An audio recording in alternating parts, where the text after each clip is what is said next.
Livro Um Amor que Vale a Pena, capítulo 2,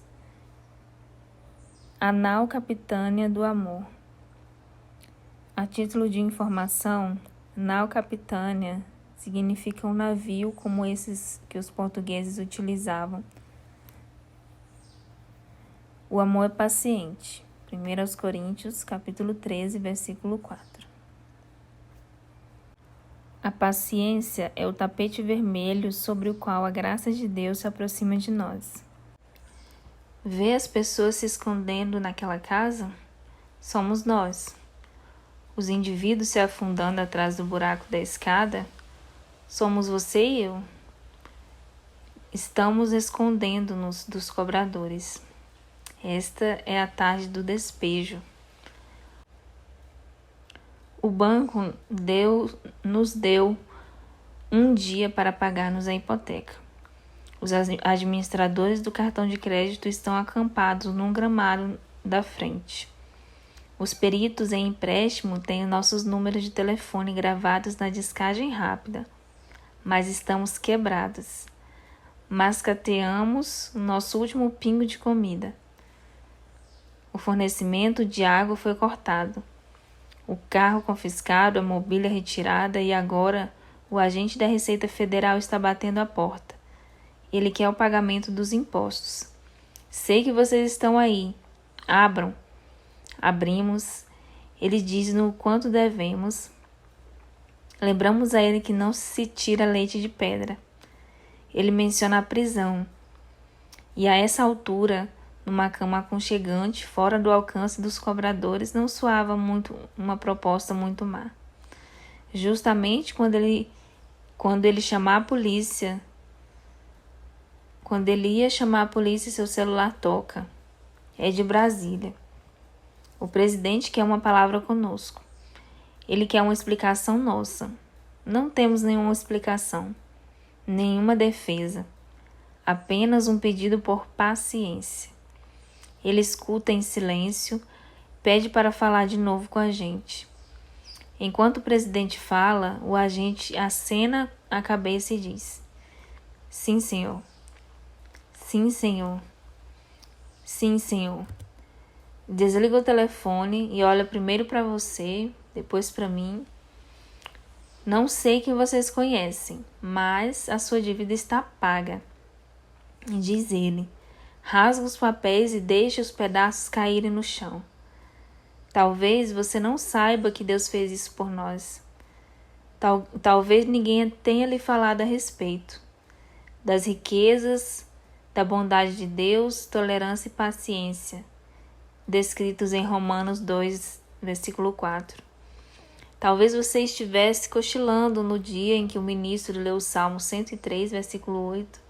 O Senhor é compassivo e misericordioso, muito paciente e cheio de amor. Se for esse o caso, não é de admirar que você tenha sido mordaz. Não é de admirar que tenha sido impaciente. A falência pode deixar os melhores entre nós com espírito abominável. Sabe o que precisa fazer? Saia na varanda. Fique onde estava o camarada da Receita Federal e olhe aqueles papéis. Os pedaços rasgados e espalhados pelo gramado. Encare a prova da paciência de Deus. Você estava em dívida. Naqueles momentos que você usou o nome dele apenas quando amaldiçoou, Deus podia ter acabado com você, mas não fez isso. Ele foi paciente. Os milhares de pores do sol, quase nunca lhe agradeceu. Ele poderia ter posto no racionamento de beleza, mas não fez isso. Ele foi paciente. E daqueles domingos em que você foi à igreja só para mostrar roupas novas? É um milagre que ele não tivesse te deixado nu. Mas ele não fez isso. Ele teve paciência. E aquelas promessas: Deus, me tire desse aperto, nunca mais conto uma mentira. De agora em diante, conte comigo para defendê-lo. Acabaram-se os excessos de mau humor, Senhor. Meu Deus, se as promessas não cumpridas fossem madeira, poderíamos construir uma casa. Será que Deus não teria muitos motivos para desistir de nós? Mas ele não faz isso. Por quê? porque ele é paciente com vocês, como diz em 1 Pedro 3,9. Paulo apresenta a paciência como principal expressão de amor, posicionada na dianteira da armada do amor dos apóstolos, um barco ou dois à frente da bondade, da cortesia e do perdão. Está a nau capitânia, conhecida como paciência. O amor é paciente, diz em 1 Coríntios 3,4. Aqui a palavra grega usada para paciência é descritiva. O sentido figurativo dela é levar muito tempo para ferver. Pense em uma panela com água fervendo. Que fatores determinam a rapidez com que a água ferve? O tamanho do fogão? Não. Da panela? Os utensílios podem influenciar, mas o principal fator é a intensidade da chama. A água ferve rápido quando a chama está alta. Ela deve ferver devagar quando a chama está baixa. A paciência mantém a chama baixa. Esclarecimento útil, não acha? A paciência não é ingênua. Ela não ignora o mau comportamento. Ela apenas mantém a chama baixa. Ela espera, ela escuta, ela é lenta para ferver. É assim que Deus nos trata. E, de acordo com Jesus, é como devemos tratar os outros. Certa vez, Jesus contou uma parábola sobre um rei que acertou suas contas com seus devedores. Seu guarda-livros apresentou um camarada que devia não milhares ou centenas de milhares de dólares, mas milhões de dólares. O rei declarou sumariamente que o homem, a esposa e os filhos deles deveriam ser vendidos para pagar a dívida. Por sua impossibilidade de pagar a dívida, o homem está para perder tudo e todos que lhe são caros. Não é de admirar essa cena.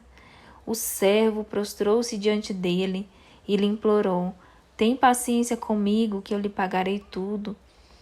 O senhor daquele servo teve compaixão dele, cancelou a dívida e o deixou ir. Mateus capítulo 18, versículo 26 e 27. A palavra paciência fez uma aparição surpresa aqui. O devedor não rogou por misericórdia nem perdão. Ele rogou por paciência. Igualmente curioso é esse singular aparecimento da palavra.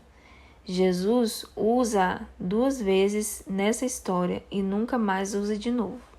E nunca a usa de novo. Ela não aparece mais em nenhuma das passagens dos evangelhos. Jesus reserva a palavra para uma ocasião a fim de apresentar o ponto. A paciência é mais que uma virtude para longas filas e garçons morosos. A paciência é o tapete vermelho sobre a qual a graça de Deus se aproxima de nós. Não houvesse lá paciência, não poderia ter havido misericórdia, mas o rei foi paciente. O homem com a dívida imensa foi perdoado. Todavia, a seguir, a história dá uma guinada em outra direção. O camarada recém-perdoado foi direto para a corte de justiça do distrito. Lá, ele procurou um camarada que lhe devia algum dinheiro. Mas quando aquele servo saiu, encontrou um de seus conservos, que devia 100 denários. Agarrou-o e começou a sufocá-lo, dizendo: pague-me o que deve. Então, o seu conservo caiu de joelhos e implorou-lhe: tenha paciência comigo, eu lhe pagarei. Mas ele não quis.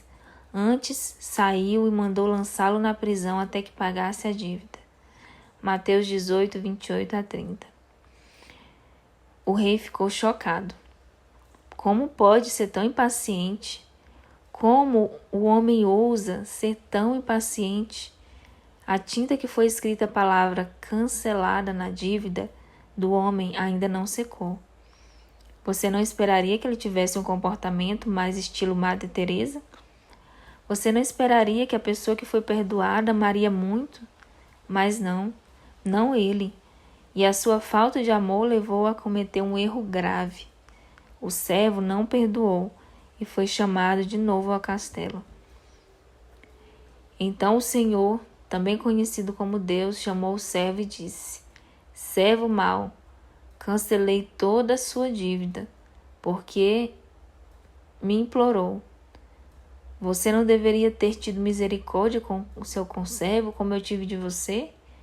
Irado, seu senhor entregou aos torturadores até que pagasse tudo que devia. Mateus 18, 32 a 34. A paciência do rei não fez diferença na vida do homem. Para o servo, a paciência na sala do trono não era nada além de um teste cancelado, de uma desviada do projétil, de um cartão de liberdade da cadeia. Ele não ficou atônito com a graça real, ficou aliviado por não ser punido.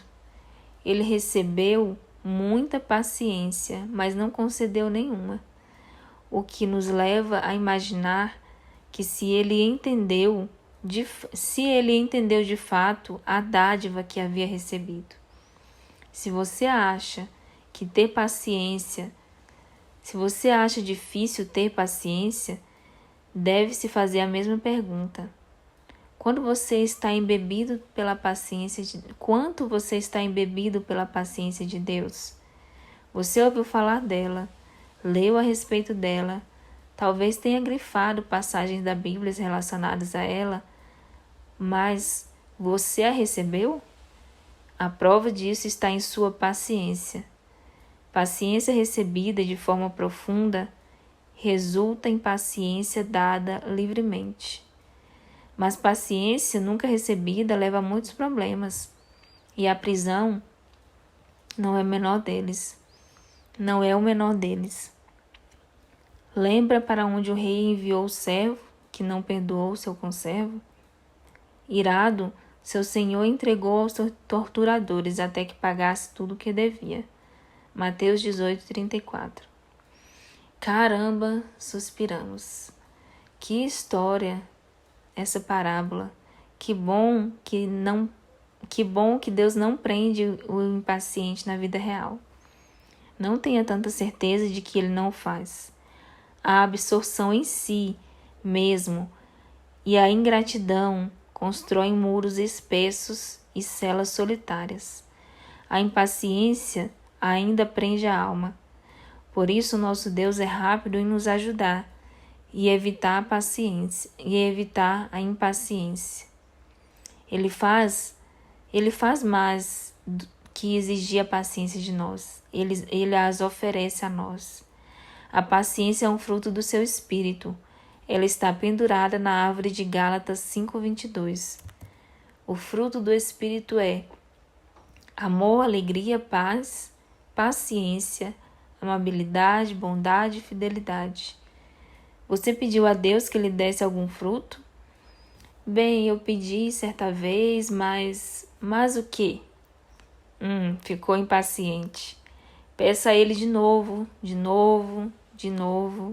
Ele não ficará impaciente com seu pedido, e você receberá paciência em sua oração. Enquanto ora, peça-lhe compreensão. O homem paciente dá a prova de grande entendimento. Provérbios 14, 29. Sua paciência pode ter origem na falta de compreensão? A minha tem. Algum tempo atrás, a equipe da nossa igreja foi a uma conferência de liderança. Especialmente interessada em uma aula, cheguei cedo, ocupei o assento em uma fileira da frente. Contudo, quando o palestrante começou a falar, fui distraído por duas vozes lá no fundo da sala. 2 camaradas estavam resmungando um com o outro. Pensava seriamente em dar um olhar de censura por entre os ombros, quando o palestrante deu uma explicação. Perdoem-me, disse ele. Esqueci de explicar por que os 2 homens companheiros do fundo da classe estão conversando. Um deles é um presbítero de uma nova igreja da Romênia, Ele viajou para cá a fim de aprender a respeito da liderança da igreja. No entanto, ele não fala inglês, por isso a mensagem será traduzida. Em um segundo, tudo mudou. A paciência substituiu a impaciência. Por quê? Porque a paciência está sempre engatada à compreensão. O homem sábio diz, um homem sábio diz, o homem que tem entendimento refreia a língua. Provérbios 11:12. E ele também diz, quem tem entendimento é de espírito sereno. Provérbios 17:27. Não deixe de receber a ligação entre não deixe de perceber a ligação entre o entendimento e paciência. Antes de estourar, ouça. Antes de desligar, sintonize. Como saber se constrói a casa? Com discernimento se consolida. Com sabedoria se constrói a casa, e com discernimento se consolida. Antes de tudo, o amor é paciente. Por exemplo, venha comigo para Paris, França, 1954. Elie Wiesel é correspondente de um jornal judeu.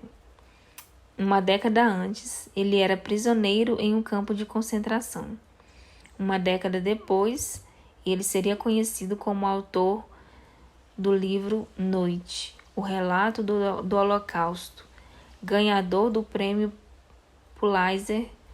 No fim, ele será premiado com a Medalha de Realização do Congresso e com o Prêmio Nobel da Paz. Mas, hoje à noite, ele é Elie Wiesel. É o correspondente de 26 anos, desconhecido de um jornal. Ele está prestes a entrevistar o autor francês François Maurrac, cristão devotado. Maurrac é o mais recente francês laureado com o Prêmio Nobel de Literatura e especialista na vida política francesa. Wiesel, nervoso e fumante, chega ao apartamento de Maurrac com suas emoções ainda desgastadas pelo horror alemão. Seu conforto como escritor ainda estava amadurecendo. Maurrac, mais velho, tenta deixá-lo confortável. Ele convida o Wiesel para entrar, os dois sentam numa saleta. Contudo, antes de que o Wiesel possa perguntar alguma coisa, Maurrac, firme católico romano, começa a falar sobre o assunto favorito dele, Jesus. O Wiesel sente-se desconfortável. O nome de Jesus é uma pressão em sua ferida ainda infectada. Wiesel tenta redirecionar a conversa, não consegue. É como se tudo na criação levasse de volta a Jesus. Jerusalém? Jerusalém foi onde Jesus ministrou. O Antigo Testamento? Por causa de Jesus, agora o Antigo Testamento é enriquecido pelo Novo. Maurrac vira todo o tópico em direção ao Messias. A raiva começa a crescer no interior de Wiesel. O cristão antissemita, com quem crescera as camadas de pesar de Saihet, tudo está em efervescência. Ele põe a sua caneta de lado, afasta o seu caderno de notas e levanta-se indignado. Senhor, disse ele ao ainda assentado Maurrac. O Senhor fala de Cristo. Os cristãos amam falar dele, a paixão de Cristo, a agonia de Cristo, a morte de Cristo. Em sua religião, isso tudo é o que falam. Bem, eu quero que saibam que há 10 anos atrás, não muito longe daqui, houve crianças judias que sofreram 1000 vezes mais ou 6 milhões de vezes mais que Cristo na cruz. E não falamos delas. O Senhor consegue entender isso? Não falamos delas. Maurrac fica atônito. Wiesel vira-se, marcha para a porta e sai. Maurrac senta-se em choque. A manta de lã ainda ao seu redor. O jovem repórter está apertando o botão do elevador quando Murak aparece no corredor. Ele toca gentilmente em seu braço, no braço de Weasel, e diz: "E volte", pede ele. Weasel concorda, os dois retornam para o sofá. A essa altura, Murak começa a chorar. Ele olha para Weasel, mas não diz nada, apenas lágrimas. Weasel começa a desocupar-se. Murak não quer isso. Ao contrário, ele incita o jovem amigo a falar. Ele quer saber sobre os campos, os trens, as mortes. Ele pergunta ao Weasel por que ele não pusera isso tudo no papel. O Weasel diz-lhe que a dor é grande demais. Eles fizeram um voto de silêncio. O homem mais velho diz-lhe para quebrar o voto e falar. A tarde mudou os dois. O drama tornou-se em amizade de toda a vida. Eles se corresponderam até a morte de Murak em 1970. "Devo a François Murak minha carreira", disse Weasel, e foi para Murak que ele enviou o primeiro manuscrito de Noite. O que teria acontecido se Murak tivesse mantido a porta fechada? Alguém poderia culpá-lo? Ferido pelas palavras cortantes de Weasel, ele poderia ter ficado impaciente, com raiva do jovem e ter ficado contente em se livrar dele. Mas ele não ficou impaciente e não estava contente. Ele reagiu com decisão, rapidez e amor. Ele era tardio para irar.